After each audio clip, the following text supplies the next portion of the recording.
vamos passo a passo. Fizemos na primeira aula aqui um apanhado geral dos acontecimentos da grande tribulação, na primeira parte e na segunda. Agora nós vamos ver passo a passo o que significa cada selo e o que significa cada taça e cada trombeta. Tá? Isso aí vocês têm na apostila, mas vocês estão vendo aqui nesse gráfico que nós estamos aqui, ó, na era presente, né, na presente era, aguardando o arrebatamento que vai iniciar a grande tribulação.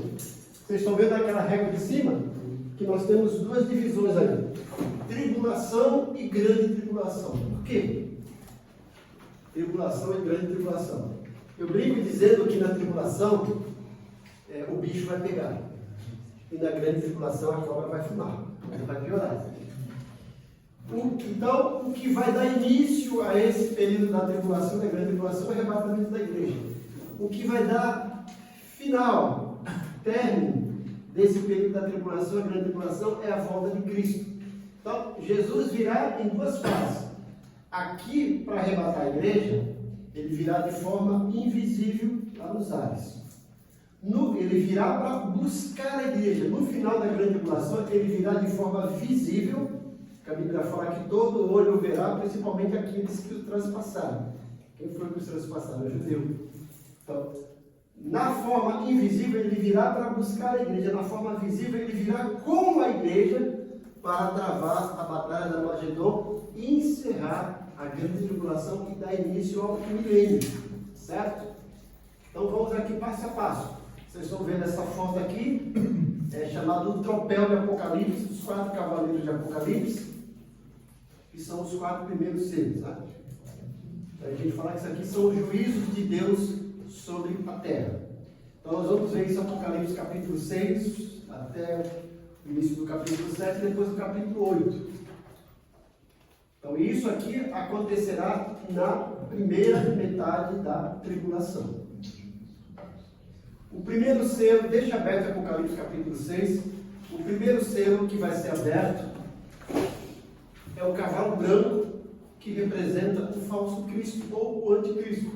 Apocalipse capítulo 6, versículos 1 e 2. Quem pode ler? Observei quando o cordeiro abriu o primeiro dos 7 selos, em seguida ouvi um dos seres viventes exclamar com voz de trovão.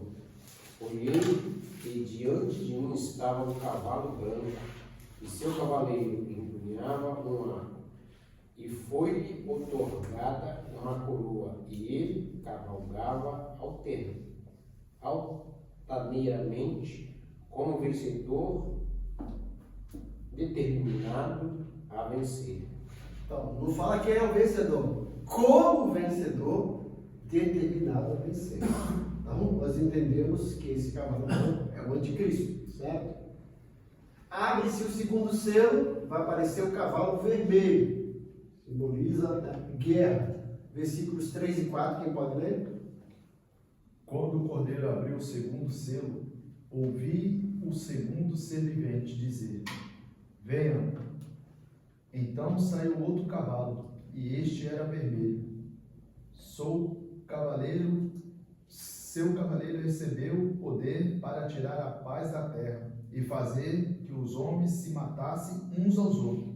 E ali foi dada uma grande espada.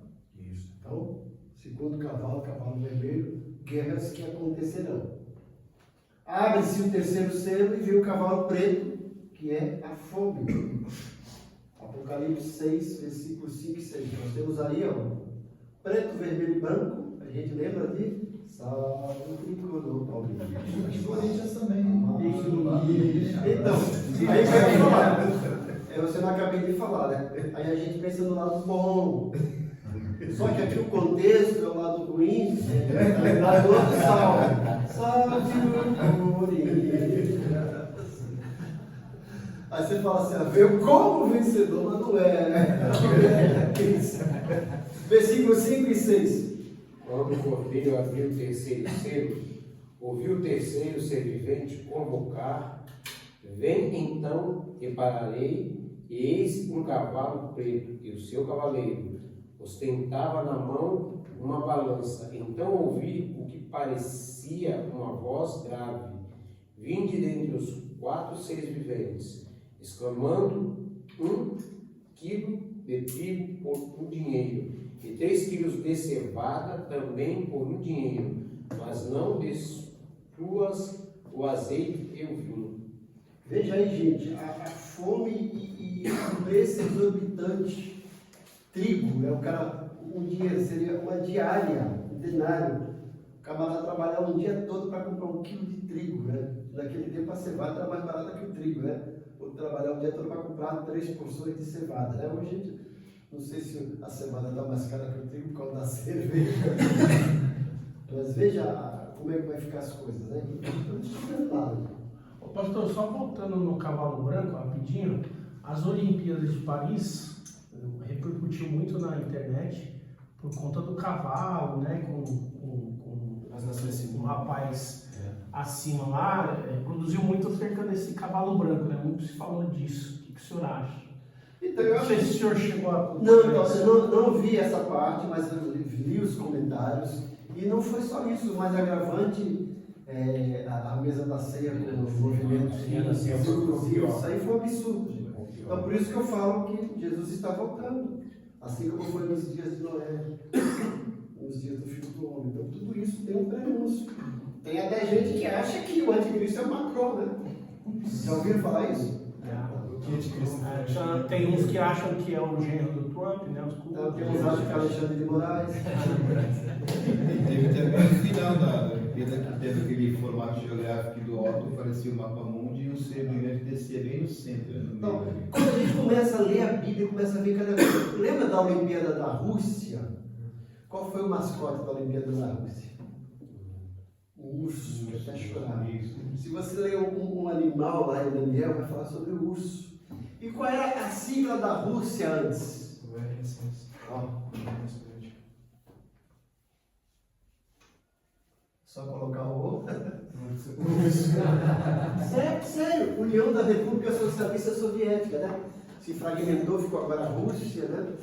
Então tem essas coisas que a gente começa a ler o livro de Daniel, depois Ezequiel também, e vamos ver que tem a ver com essas coisas que estão acontecendo. A gente não pode dogmatizar que as pessoas começam tudo, né? Começa a ver demônio em tudo, começa a ver anticristo em tudo, né? Então, mas a preparação está aí, a qualquer momento pode aparecer.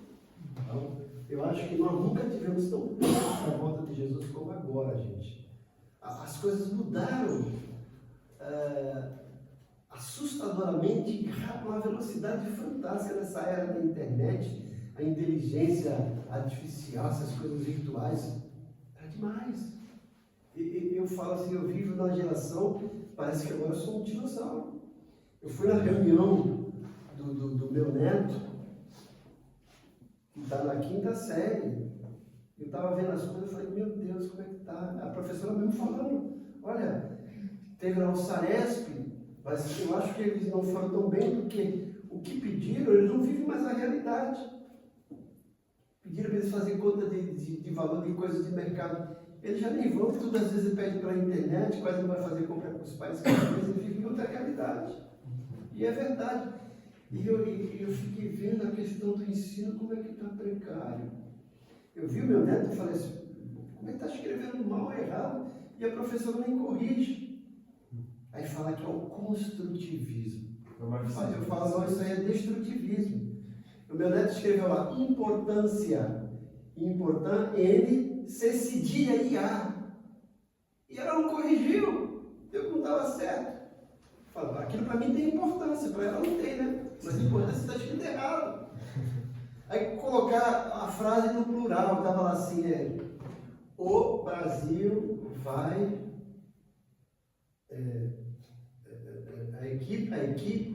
a equipe do Brasil vai trazer medalha das Paralimpíadas, né? Aí o meu neto colocou, as equipes dos Brasilos vão com M trazer medalha das Paras, depois Olimpíadas. E a professora não corrigiu. Eu vejo a que ponto nós estamos, né? Totalmente desconstruídos os valores. Mas A aí, professora mesmo ficou, falou assim, olha, eu mesmo fico assim, do jeito deles, falar alguma coisa para eles, não é a realidade deles. Fala, mas pastor. eu fico indignado, pastor, eu acho que não vai concordar, a gente vê comerciais, aproveitando esse momento político, certos professores, não, mas é que eles não estão interessados, por isso não ajudam, mas olha o senhor falando. Eles mesmos, no correr, aí é o futuro do seu neto e dos filhos da gente, amanhã na área profissional vai ficar como? E aí eu fico de mãos atadas porque ele é meu neto, não é meu filho que estivesse em casa sentado. Fica aqui, ó. Aqui tá errado, vou corrigir. A caligrafia horrível. Porque ele não escreve mais, é tudo, né? Tic, tic, tic. Quando nós estudávamos, nós tínhamos cadernos de caligrafia, aprendíamos a fazer letra cursiva, letra bastom, letra técnica, né? A gente não sabe o que é isso. É, que se errou para. Aí ela falou assim, mamãe estava reclamando da filha, a professora falou assim, olha, eu não posso explicar para eles o que é regra de 3 simples, eles não vão entender. Eu tenho que falar outra coisa. Veja que estilo de educação que nós estamos hoje. Eu fui falar para os alunos, eu falei, essas palavras são palavras homônimas, homófonas, homônimas, homógrafas. Está falando linguista aí, mas... Universitários. Eu falo, não são mais universitários, são universitários. Porque eu aprendi o que eram palavras homônimas, homófonas e homógrafas na 6ª série. Hoje até vocês ficam perdidos, não sabem mais, a gente não sabe mais o que é isso. Eu vou levar seus universitários lá para a Federal, vou falar amanhã. Precisa, né, então? Aí eu vejo, aí os camaradas se colocam, né, para falar. Eu quero cumprimentar a todos, a todas E a todos. Que besterol! Se você está se dirigindo a uma plateia mista, é todo mundo masculino, a todos. Mas não fala mudaram até todas. o hino nacional já. Tu viu? Os filhos desse pai. Primeiro que todos não existem. E depois você não precisa. 2-0 não tinha o que nem não, pastor. Não, Que mundo você vive? Eu não vivo em terra, cara. Vamos ter esse tempo. Então veja isso. Como Os você conceitos diz, estão mudando. Nós estamos perdidos. Eu falo que isso é o desconstrutivismo. Estamos desconstruindo os padrões de educação de família, que não ensinam mais as coisas hoje. O meu filho, quando estava na escola, graças a Deus, pegou uma professora, quando ele saiu para ir para o primeiro ano, ele já saiu alfabetizado. Agora você pega uma escola dominical, adolescentes que mal sabem escrever nome e não sabem ler. Por quê? As escolas não estão mais aí. Os professores já não dão mais conta. É difícil. Foi sutilmente, né, pastor? A mudança da educação no Brasil vem acontecendo sutilmente e os pais são culpa disso, parcela dessa culpa, porque deixaram na mão do Estado. Não vão nas reuniões, quando vão, ficam lá. E faz o que o pastor falou. Como eu também vejo sempre. Não olha os cadernos das crianças. A mãe, os pais não acompanham. E aí? E as crianças ficam perdidas com isso. Vai falar sobre verbos, né? O que é pretérito imperfeito, pretérito mais que perfeito, não sabe. Eu vejo lá perto aqui da casa da minha mãe, irmãos, até aqui perto da rua aqui, que tem essa senhora conhece, que ela dava de reforço, sempre por ver os pais Reforço dava com de 2S. reforço. Reforço com 2S ainda, né? Uma aula de reforço, entendeu? Uma aula de reforço já. Porque eu já vi uma placa assim, eu falei, meu Deus, eu não vou. Aqui dá C com 2S. Aula de reforço. Isso que é reforço, hein? Meu Deus!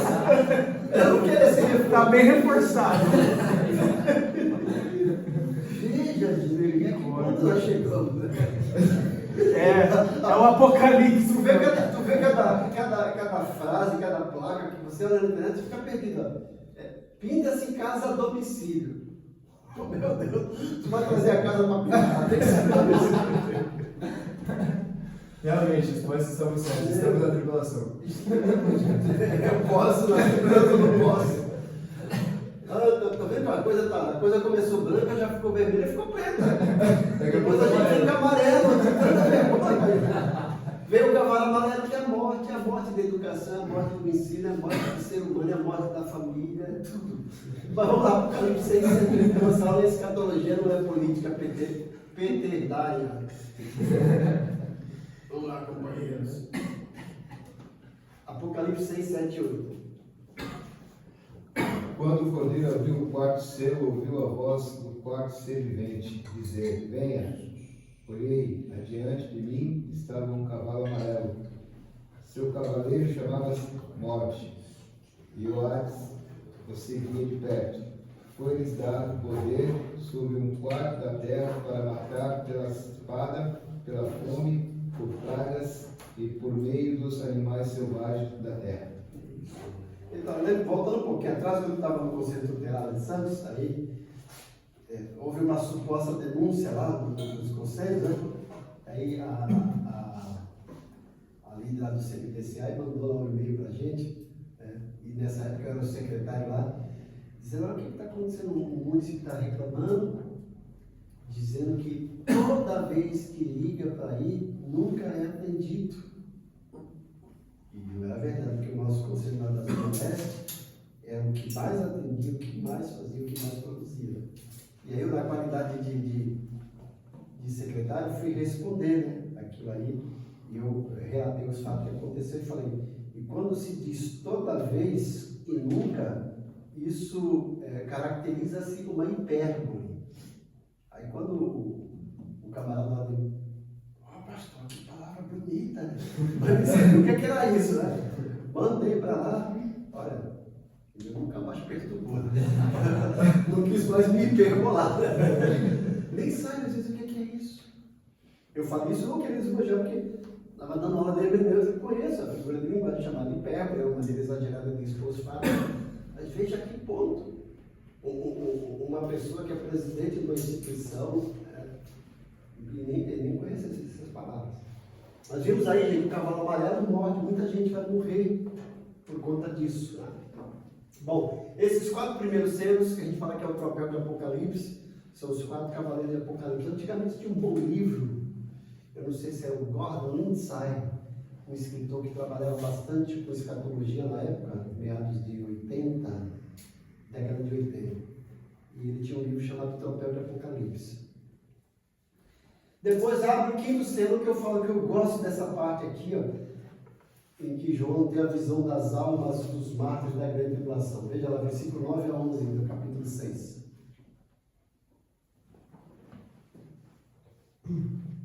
E havendo aberto o 5º selo, vi debaixo do altar as almas dos que foram mortos por amor da palavra de Deus e por amor do testemunho que deram. E clamaram com grande voz, dizendo: Até quando, ó verdadeiro e santo dominador, não julgas e vingas o nosso sangue dos que habitam sobre a terra?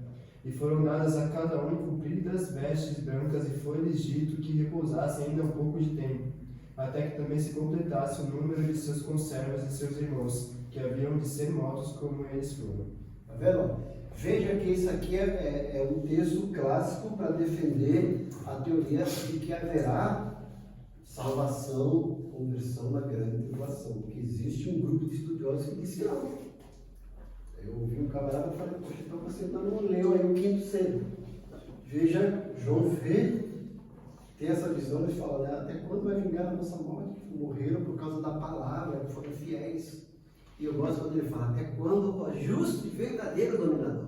Ele está dizendo: ó, o cordeiro realmente é o justo e verdadeiro, porque o que está lá não é o verdadeiro, não é justo. E aí o cordeiro fala: aguarde até completar o número dos conservos, ainda vai morrer mais gente, porque está levando a sério a palavra do Senhor. E aí vem o 6º selo, vai acontecer esse caos astronômico, versículos 12 a 17.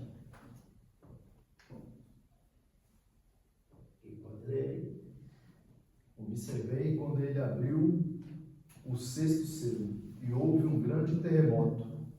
O sol ficou escuro, como tecido de crina negra.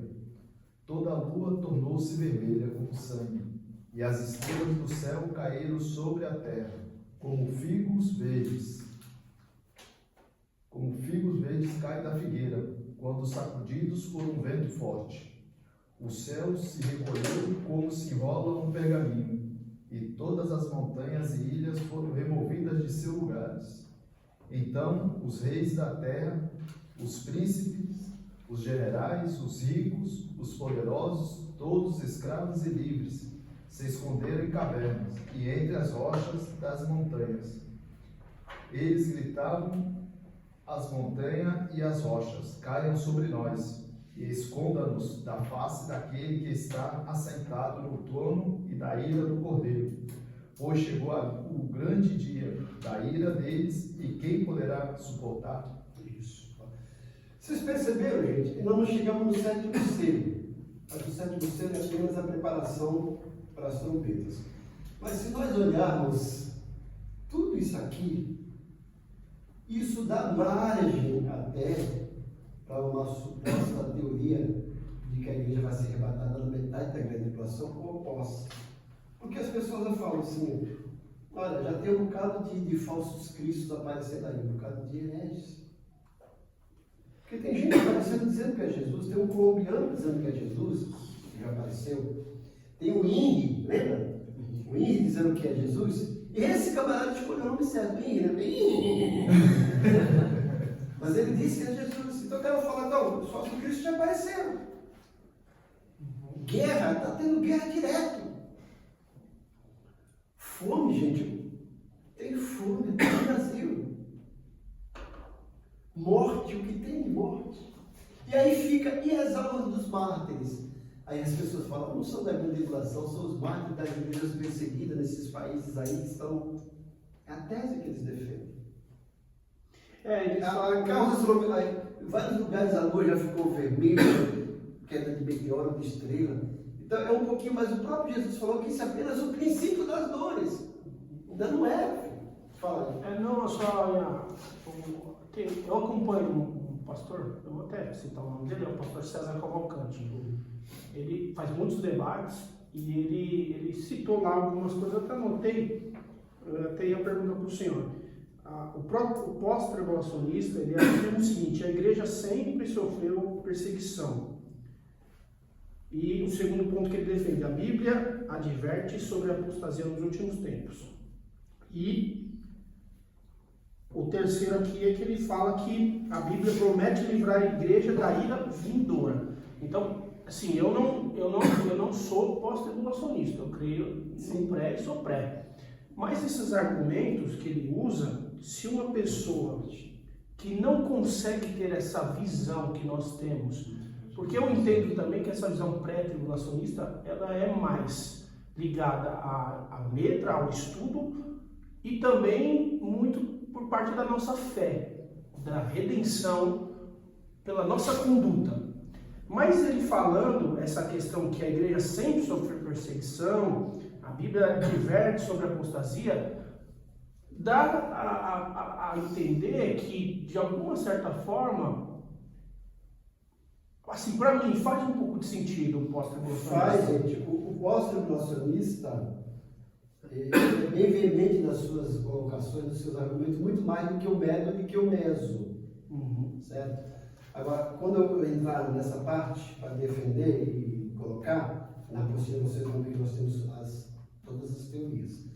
Quando a gente lê Apocalipse, capítulo 1, versículo 19, que João, o Espírito fala assim, escreve as coisas que são, as que estão acontecendo, as que hão de vir. Então coloca Apocalipse em 3 estágios, passado, presente e futuro. E quando a gente começa a ler Apocalipse, parece que é o filme que ele vai falar. Depois dessas coisas viu, depois dessas coisas. Até o capítulo 3 a gente vê igreja, do capítulo 4 em diante não vê mais igreja em Apocalipse. E aí quem defende o pós-tribulacionismo, ele é um pouco dispensacionalista, que acredita que as 7 igrejas não são igrejas reais, geográficas, históricas, né? E contextuais, mas são históricas. E aí fala sobre essa questão. Para uma igreja deixa muito claro, vou te livrar da grande tribulação que é de vir. Aí eles colocam isso como se fosse uma igreja de dispensação. E a gente vai ver que as igrejas de Apocalipse não são dispensacionalistas. Eram igrejas históricas, geográficas e tempo do tempo mesmo.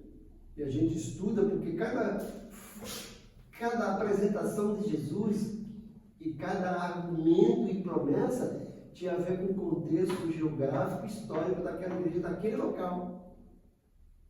E aquelas igrejas existiram, estavam lá. Então a gente precisa ver isso. Mas quando a gente, mais à frente na apostila, eu vou colocar os argumentos passo a passo. Depois tem uma parte da apostila que nós vamos colocar os eventos cronológicos, tudo que vai acontecer em ordem cronológica, e até mesmo para defender a tese do pré-tribulacionista, tá, gente? Mas, como eu falei, a gente olha aqui e fala assim, olha, da margem, essa margem é até mais para Neto, que vai ter a primeira parte, a igreja vai ser arrebatada, porque depois que começa, que o bicho vai pegar, né? Porque até então aí, né, o bicho está pegando, a cobra não fumou ainda. Aí vem o 7º selo, que é o silêncio, preparação das trombetas, que é Apocalipse capítulo 8, versículo 1 em diante. Vamos lá. Quando ele abriu o 7º selo, houve silêncio nos céus cerca de meia hora. Tá vendo aí? Como eu falei, brincando, não tem pentecostal nem mulher no céu nesse período aí. 30 minutos de silêncio. Brincadeira, vamos lá. Tem que ficar quieto, só tem um desse de mulher hoje. A gente fala, não. Até qual cabana? Vamos lá. Até qual que é? Vai. Depois dessa, ele quer Vai. Vi os 7 anjos que se acham em pé diante de Deus. A eles foram dadas 7 trombetas. Até aí, tá vendo? É preparação, abriu o 7 selo, agora é preparação para 7 trombetas. E aí vai começar o segundo período da grande tribulação, tá? Então o 7º selo é só o silêncio, que é a preparação do que há de vir. E aí nós temos aqui esse outro gráfico para vocês entenderem, gente. Olha lá em cima, ó, arrebatamento, volta de Cristo, e aqui embaixo vocês estão vendo a igreja, e aqui, ó, foguinho e fogão, né? Metade de tribulação e, como eu falo, na primeira parte o bicho vai pegar e outra cobra vai fumar. Bom, estamos lá, aqui, nós estamos aqui na presente era. Quando Jesus arrebatar a igreja, vai ter a tribulação dividida em tribulação e grande tribulação. Jesus volta para a igreja para estabelecer o milênio. E como é que vai ser aqui na terra? Vamos lá. Os eventos. Quando a igreja for arrebatada, no poder do Espírito Santo, vai começar aqui o período da grande tribulação. Nós vamos mostrar por que nós acreditamos. Porque vocês vão encontrar professores estudiosos defendendo de que o Espírito Santo vai ser tirado da terra. E nós vamos explicar por que não acreditamos nisso. Aí, ó. O Espírito Santo vai apenas mudar a atuação na terra e não ser tirado. Por quê, gente? Primeiro, haverá salvação na grande tribulação. E se tem crente lá, tem que ter o Espírito Santo. Quando a gente vê a salvação completa em Efésios, é uma obra do Pai, do Filho e do Espírito Santo. O crente, quando é salvo, ele recebe o selo do Espírito Santo. E vocês verão que durante aqueles demônios infernais, eles não vão mexer em quem tem selo do Cordeiro. Que selo é esse? O selo do Espírito Santo. Além disso, o Espírito Santo é da mesma forma como o Pai. Deus, ele é onipresente, onipotente e onisciente. O Espírito Santo também é onipresente, onipotente e onisciente. Se ele é onipresente, ele está em todo lugar. Então ele não vai ser poder removido da terra. Aí as pessoas falam, não, mas no Antigo Testamento não tinha o Espírito Santo. Tinha. Ele agia diferente. No Antigo Testamento, o Espírito Santo aparecia esporadicamente e não habitava na pessoa, habilitava. Deu poder para Sansão, deu poder para Davi, para profetizar, até para Saul profetizar, teve os profetas. No Novo Testamento, o Espírito Santo, além de habilitar, ele habita no crente. E na grande tribulação, ele não vai trabalhar na questão do mundo, porque a função do Espírito Santo em relação ao mundo é, como está em João 16, convencer o mundo do pecado, do juízo e da justiça. O mundo já está convencido. Não vai precisar dessa atuação do Espírito Santo. Certo? Mas quem se converter, vai ter o Espírito Santo. O Espírito Santo está lá. Ele vai mudar apenas a maneira de atuar. E aí nós vamos ver o texto aqui. Satanás vai poder agir livremente dentro dos limites estabelecidos por Deus, tá, gente? Isso nós vamos encontrar sobre essa questão da igreja ser arrebatada e começar a grande tribulação na segunda epístola de Paulo aos Tessalonicenses, capítulo 2. Aqui está o versículo 7 e 8, mas vamos ler do 1 até o 11, para vocês entenderem. Alguém está entendendo?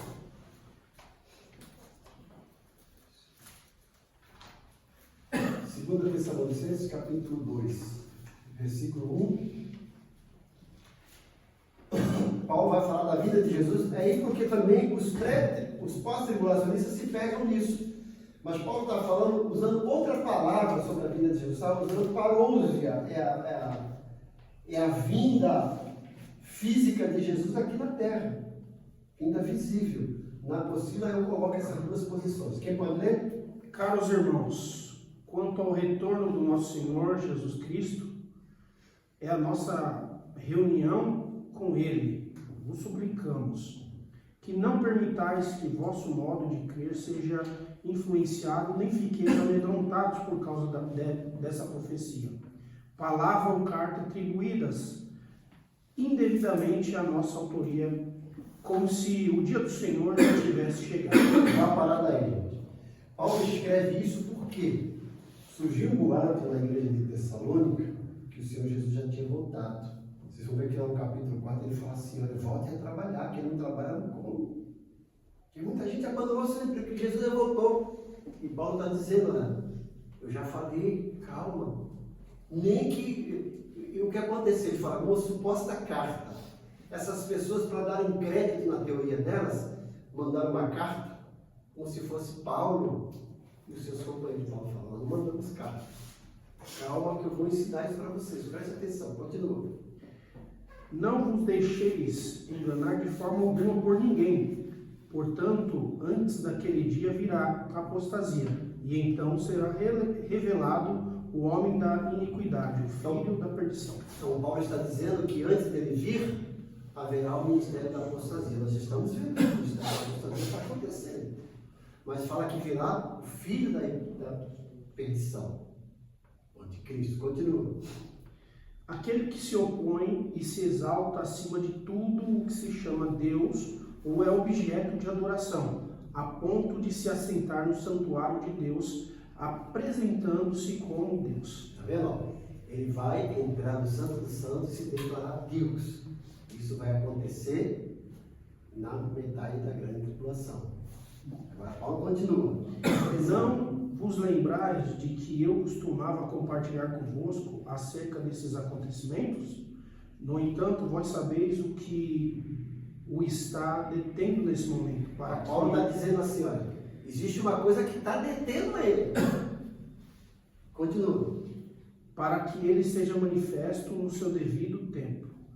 Na realidade, o ministério da iniquidade já está em ação, restando tão somente que seja afastado aquele que agora o detém. Então, afastado. Então, Paulo está dizendo que tem alguma coisa que detém e que esse anticristo, o filho da perdição, que se opõe a tudo que é Deus, mas que vai se declarar como Deus, ele só vai aparecer quando algo que o detém sair aqui da terra. O que é esse algo?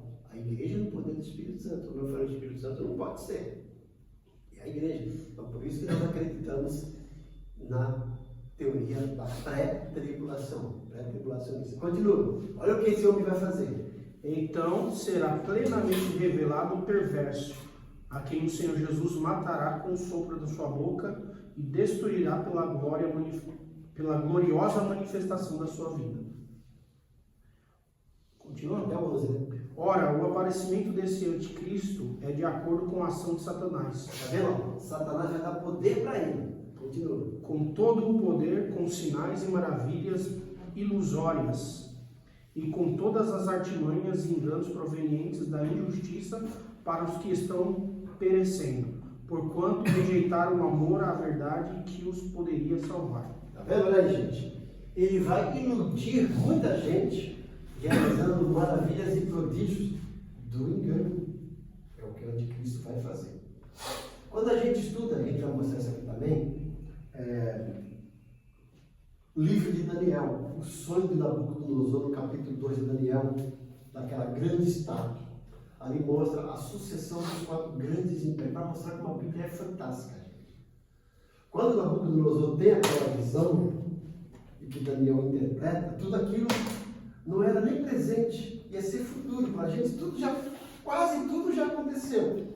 Cabeça de ouro, Império Babilônico, que depois foi derrubado, e ele fala sobre o peito e os braços de prata.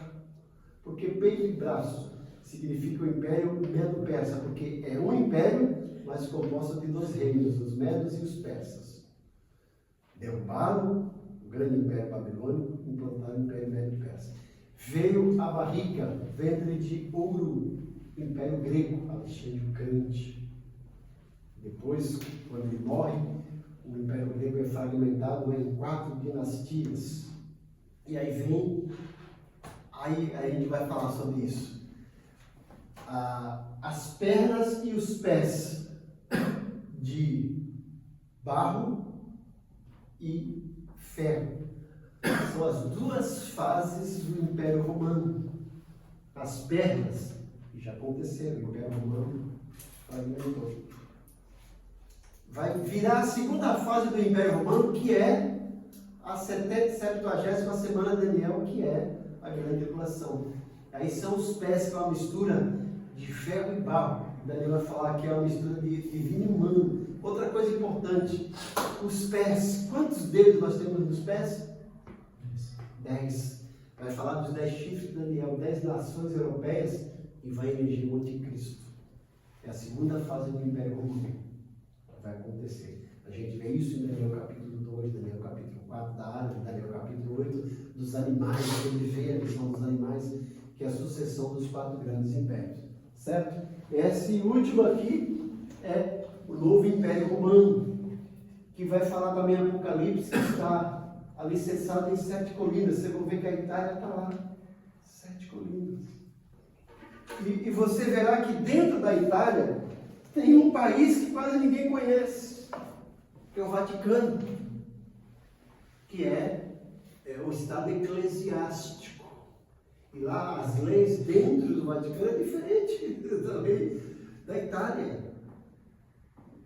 Eu tive uma vez lá no lugar que a gente foi nas férias, ficamos uns 4 dias. A pessoa começou com a bandeira tal, e passou a bandeira lá e falou: essa aqui ninguém vai acertar. E realmente ninguém acertou. Que bandeira é essa? Do Vaticano. Rapaz, o Vaticano não é país. O Vaticano é um país. É um país. Olha aí, gente.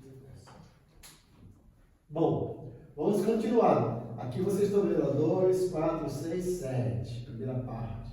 Depois o 7 maior, né? A tribulação na terra. Então, na primeira parte da grande tribulação, surge o anticristo, que é um governante mundial. Ele vai estabelecer paz, principalmente com o povo de Israel, se iludindo o povo de Israel, que é o Messias. Ele vai receber apoio da igreja mundial, não a do porque ele vai formar uma religião maior. Já está acontecendo, já. Mas lembra a época que veio a nova era, aquela coisa, a nova era, né? Essa religião mundial, a religião do Maitreya, do anticristo, aquela coisa toda, né? Então tudo que era nova era o pessoal não queria, né, gente? Até o crente não queria naquela padaria nova era ali, né? De vez em quando eu vou lá, né? Como fica assim, né? Cada coisa. Ó, Israel restabelece seus rituais no templo de Jerusalém. Eu vou querer comissão da nova era, né? Fazendo propaganda aqui.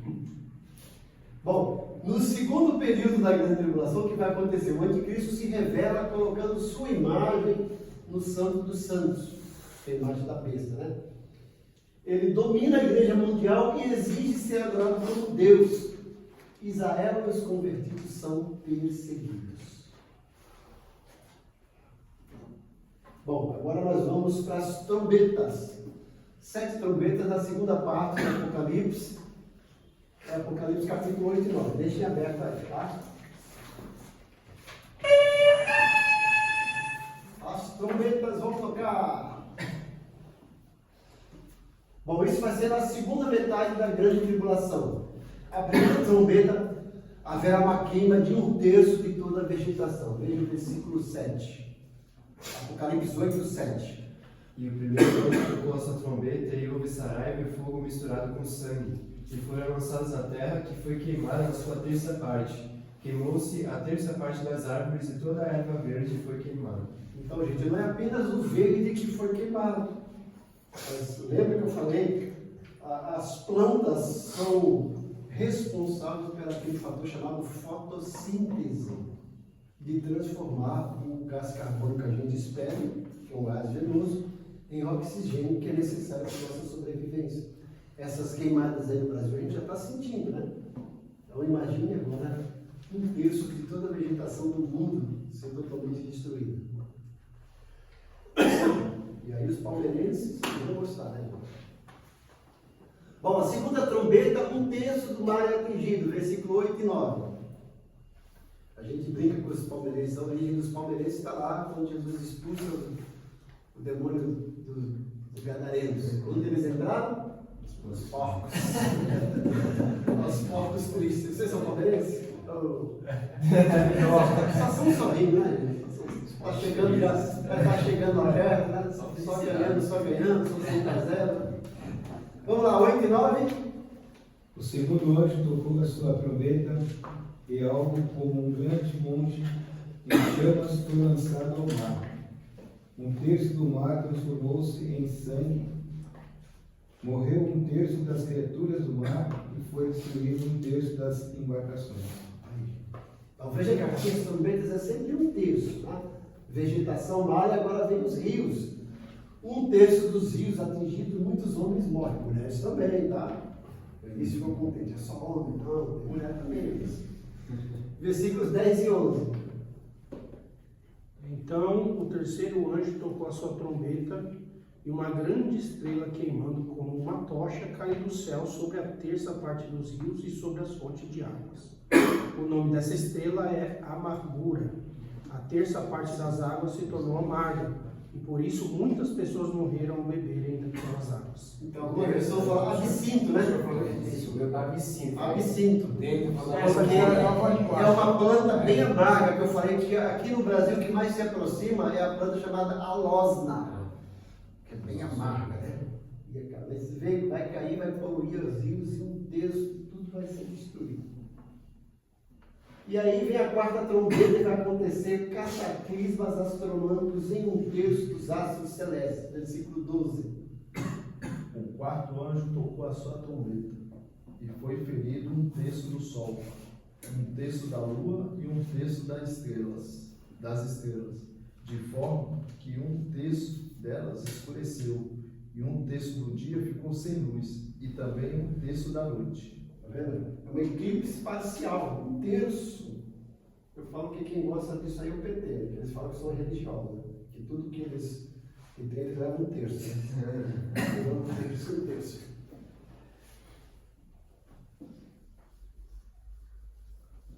E aí toca-se a quinta trombeta, gente, que aí a Bíblia fala que é o primeiro ai. A Bíblia fala sobre 3 ais. Esse primeiro ai é o tormento sobre os homens.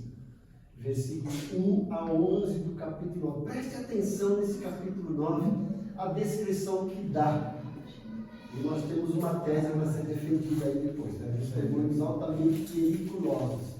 Vamos lá, Apocalipse 9, do 1 a 11.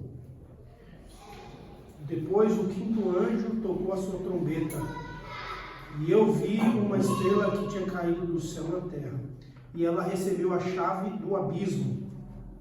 A estrela abriu o poço do abismo, e dele saiu fumaça como se fosse de uma grande fornalha. E o sol e o ar escureceram com a fumaça que saíram do abismo. De dentro da fumaça saíram gafanhotos que desceram sobre a terra e receberam o mesmo poder que os escorpiões têm.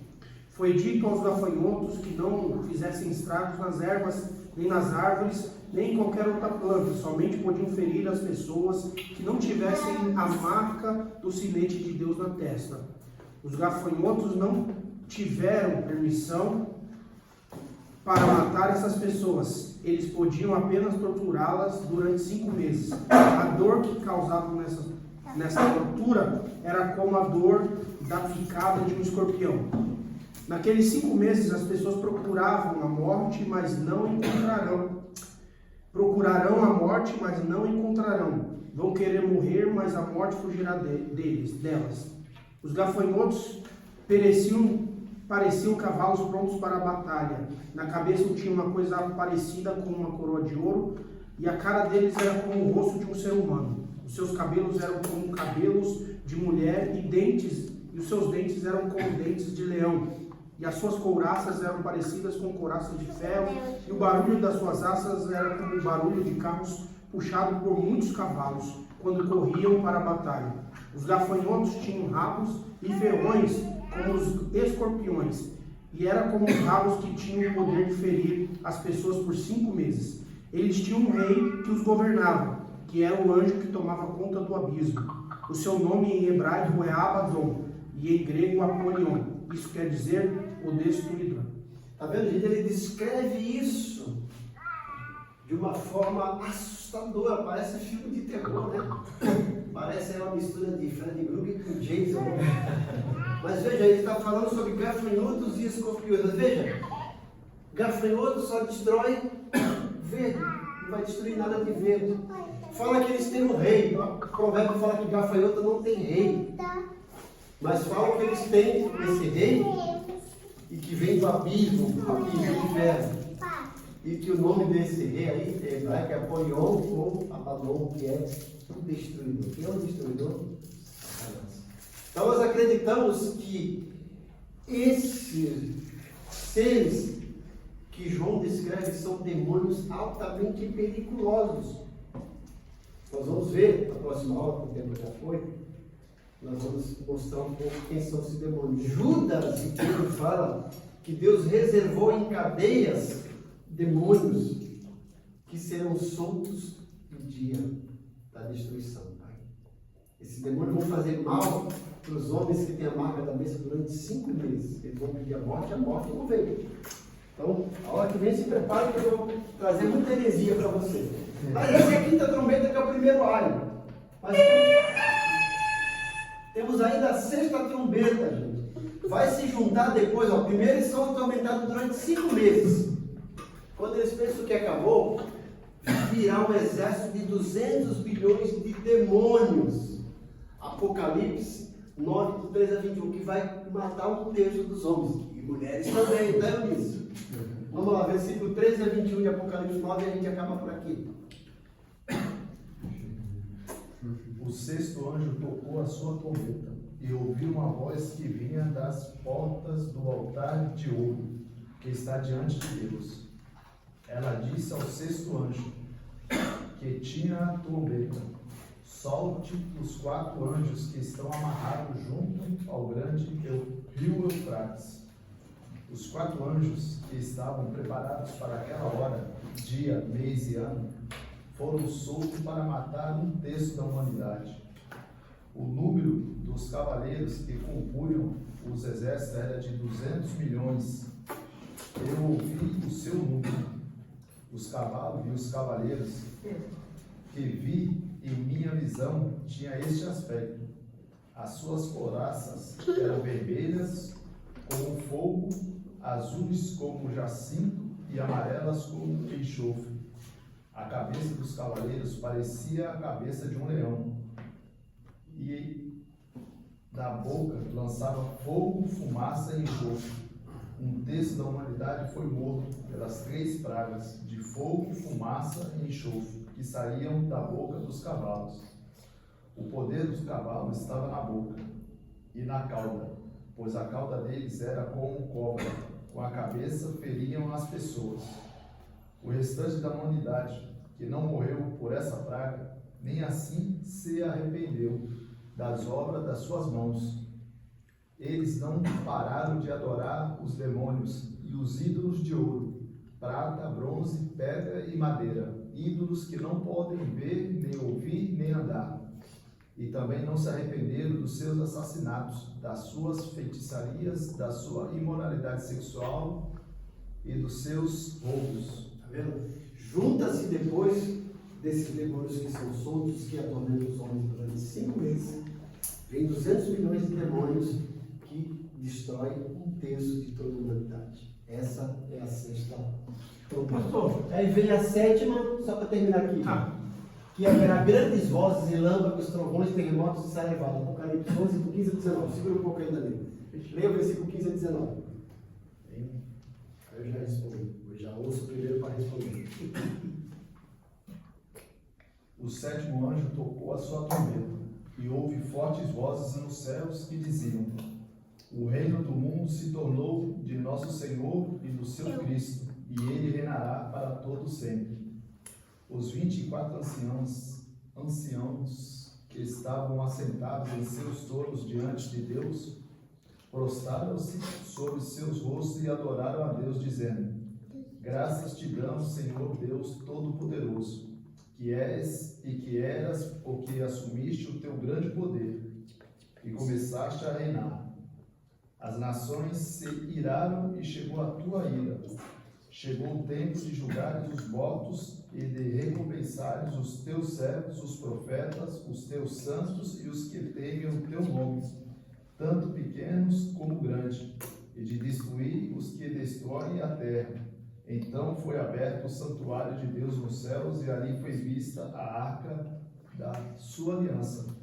Houve relâmpago, vozes, trovões, um terremoto e um grande temporal de granizo.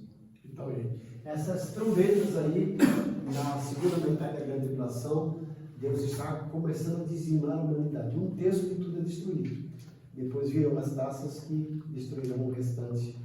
Fala, Danilo. Não, eu tenho uma pergunta desses demônios que estão aprisionados. Eles estão aprisionados aqui, Não. no planeta. Não. Nós vamos fazer isso a semana que vem. Temos todos esses textos aqui para provar essa tese, que para muitos é uma heresia. Esses demônios, nós temos 4 palavras gregas para inferno: Hades e Seol, certo? Temos Tártaro e Geena. Hoje, os demônios e quem morre sem Cristo está lá numa espécie de pré-inferno, Hades e Seol. Tártaro são esses demônios altamente perigosos que estão presos e que serão soltos aí na 5ª e na 6ª trombeta, né? Para causar esse dano. Estão presos aonde? No abismo? É uma espécie de abismo, são cadeias, é uma espécie de inferno. É uma espécie de, como eu falo, de pré-inferno. São regiões celestiais. Você vai ver que Pedro fala que quando Jesus ressuscita, ele vai pregar para esses espíritos em cadeias. Uma espécie de inferno. Desceu aos lugares baixos do inferno. Depois disso, quando acontecer, vai o Geena, que vai ser lançado a besta, o falso profeta, o diabo e todos os seus anjos do Geena, que significa fogo eterno. Nós vamos explicar essa hora que vem, tá? Para trazer essa tese aqui, tá bom? Deus abençoe vocês. Estão por aí.